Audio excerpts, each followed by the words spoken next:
오늘 함께 나눌 하나님의 말씀은 레위기 1장 말씀입니다. 이 새벽에 나오신 사랑하는 성도 여러분들께 하나님께서 주신 귀한 은혜가 넘치시는 하루 되시기를 축복합니다. 지난주까지 함께 나눴던 출애굽기를 크게 나누자면 이제 애굽에서 이스라엘 백성을 구해내시는 부분으로, 그리고 이스라엘 백성과 말씀으로 또 언약을 맺으시는 부분으로, 그리고 성막을 짓는 부분으로 이렇게 나눌 수가 있습니다. 이 중에 성막에 대한 내용이 출애굽기의 상당 부분을 차지합니다. 그래서 출애굽기를 보다 보면 이제 후반부 쪽이 되면 거의 성막을 어떻게 지어야 되는지에 대한 말씀과 또 성막을 짓는 과정으로 이렇게 나눠서 볼 수가 있습니다. 이제 출애굽기는 성막을 짓고 그 성막 안에 이제 하나님께서 임재하시는 내용으로 마무리가 되었습니다.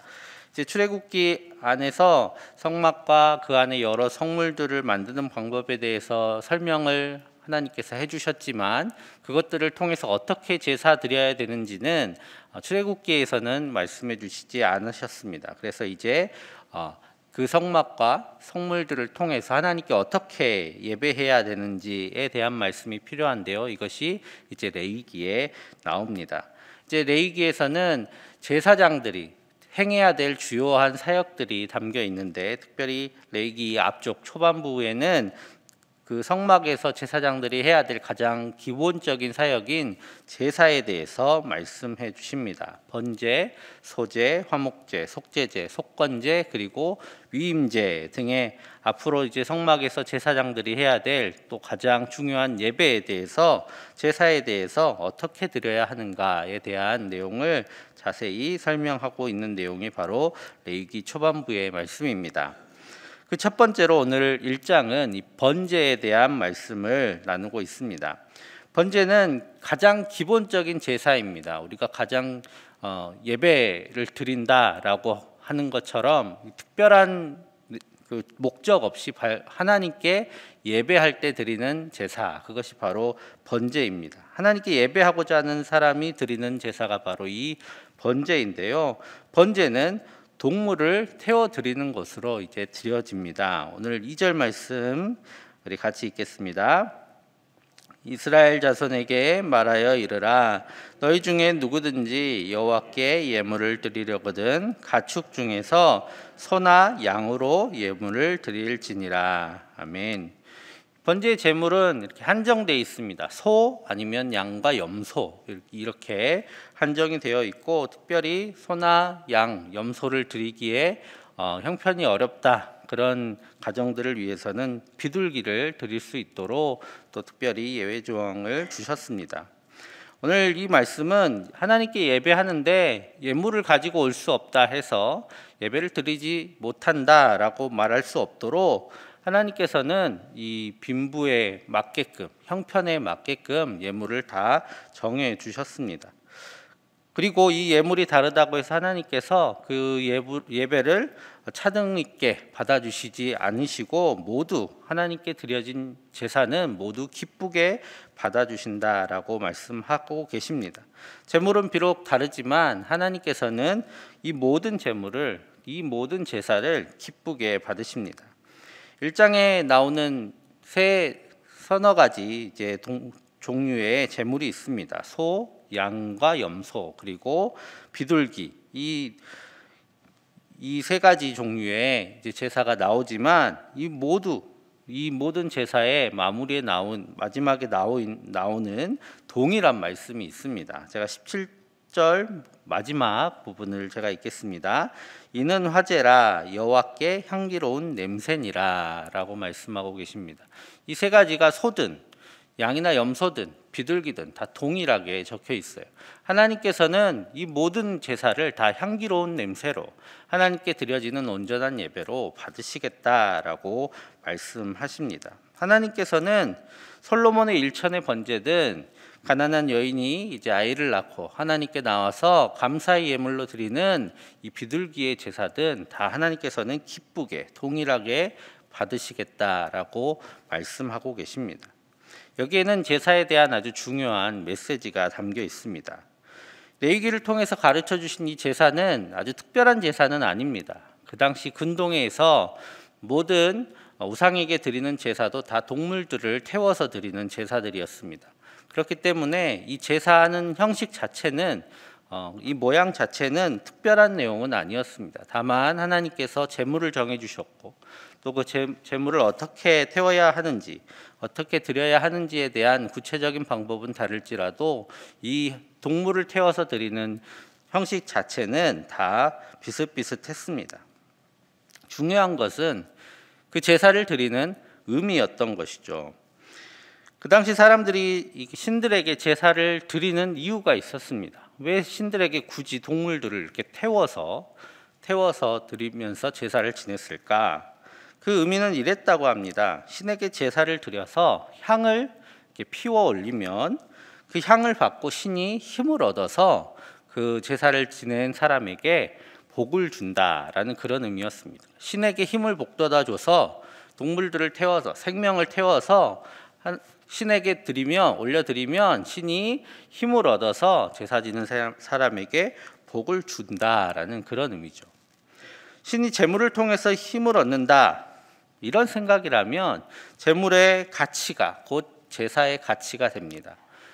많은 제물을 드리든지 아니면 아주 가치 있는 제물을 드리는 것이 이 신을 더 힘을 얻게 해서 신의 힘을 북돋아서 더 많은 복을 얻게 되는 방법이 되는 것입니다. 자, 그래서 그런 생각으로 하나님께 제사 드리는 사람들이 있었습니다. 나중에 이스라엘 백성들이 많은 신들을 접하고 우상을 숭배하면서 하나님께도 그런 생각으로 제사를 지내던 사람들이 있었습니다. 그래서 그것에 대해서 미가 선지자가 이렇게 말씀합니다. 미가서 6장 7절 말씀에 이렇게 말씀합니다. 여호와께서 천천의 순양이나 만만의 강물 같은 기름을 기뻐하실까? 내 허물을 위하여 내 마다들을 내 영혼의 죄로 말미암아 내 몸의 열매를 드릴까? 라고 이스라엘 백성들이 생각을 했다라는 겁니다.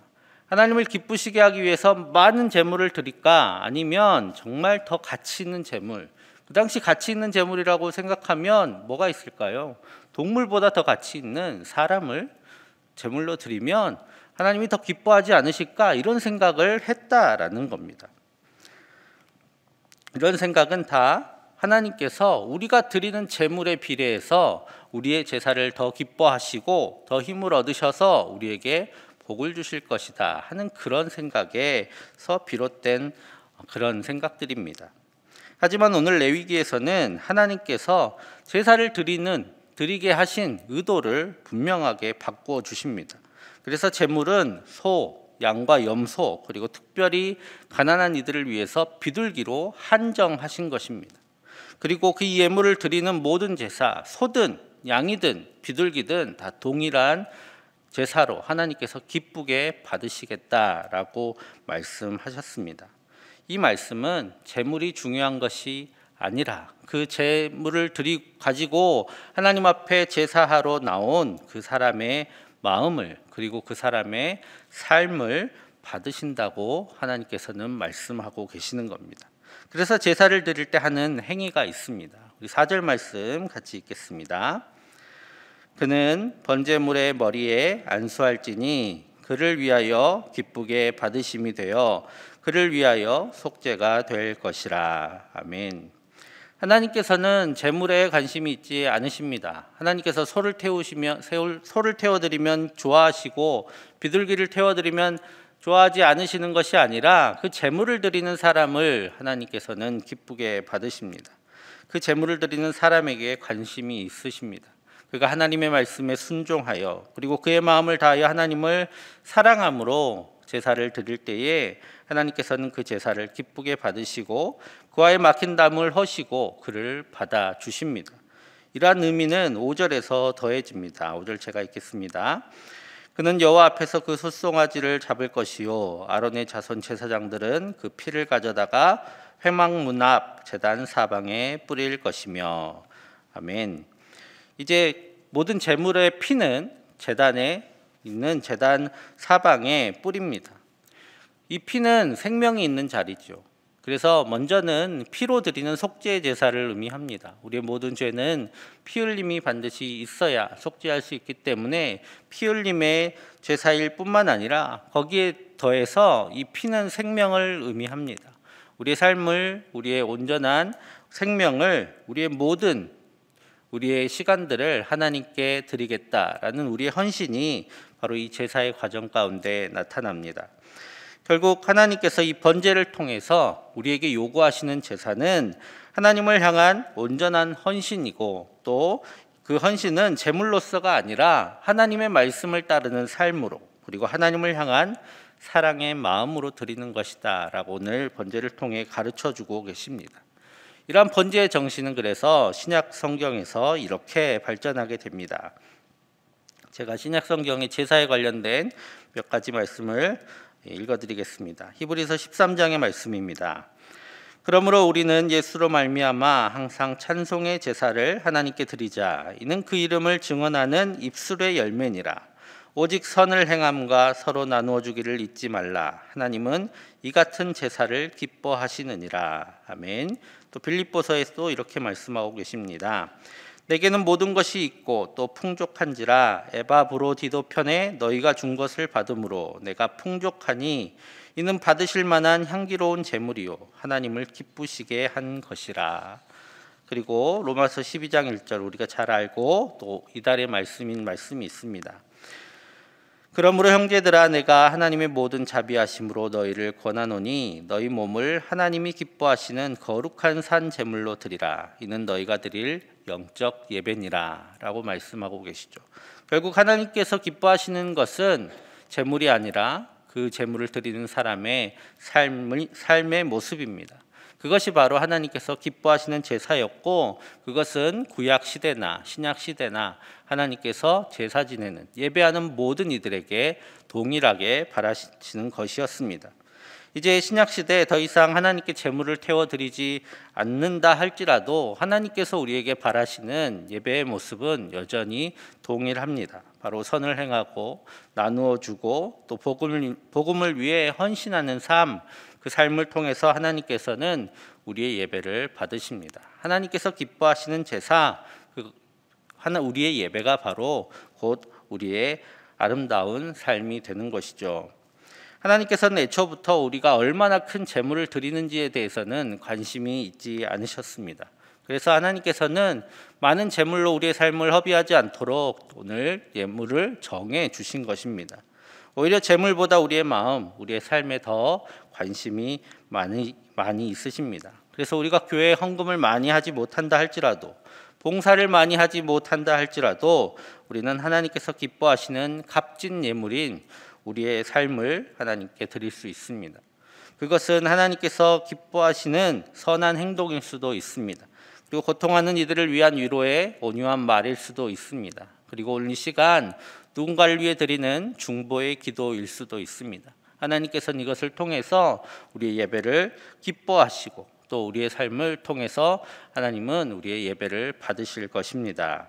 오늘 하루를 하나님께서 기뻐하시는 삶으로 채우는 우리 모두 되기를 간절히 축복합니다. 이를 통해서 하나님께 온전한 예배를 드리고 또 하나님께서 기뻐하시는 우리 모두가 되기를 간절히 축복합니다. 우리 함께 기도하겠습니다. 하나님께서 기뻐하시는 산 제물로 우리의 삶을 드릴 수 있도록 우리의 마음을 붙들어 주시고 또 그렇게 살아갈 수 있도록 주님의 말씀에 귀 기울이고 또 전심으로 주를 사랑하게 하여 주옵소서. 또 우크라이나 땅에 하나님 평화를 허락하여 주시고 또 코로나로부터 우리를 자유롭게 하여 주옵소서. 우리 함께 기도하며 나아가겠습니다.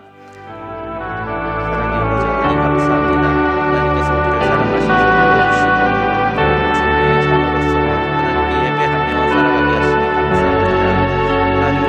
하나님께 얼마나 제물을 드릴까, 또 하나님께 얼마나 많은 봉사를 할까, 하나님께 얼마나 찬양을 드릴까에 한정되지 않게 하여 주시고 하나님께 기뻐하시는 삶을 살 수 있도록 전심으로 주를 사랑하는 우리 모두 되게 하여 주시옵소서.